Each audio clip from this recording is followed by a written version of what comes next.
Бабалардан мурасталган, улуу кутту сактаган ыйык жерлер бар. Айдарым жел аталар үнүн али күнчө абастаган.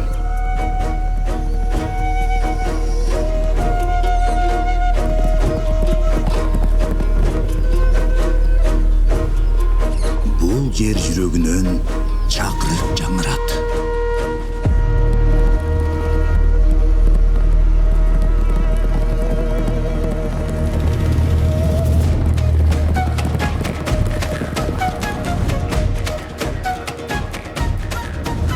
Ал чакырык мелжиге мейкинди кезип сапарын улайт.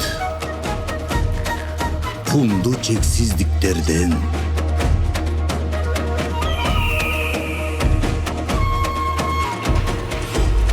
дарыялардан, деңиздерден,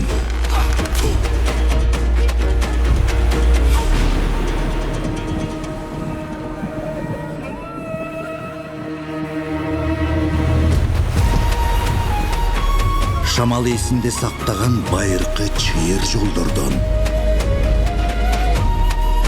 адам баласы алмустактан табият менен таттуу мамиледе болуп келген кеңири түндүк жерлерден чакырык тарады. Бул чакырыкты уккандардын баары сапарга аттанды. Жолдор кайрадан Кыргызстандын жүрөгүндө тогошту. 6-Дүйнөлүк көчмөндөр оюндары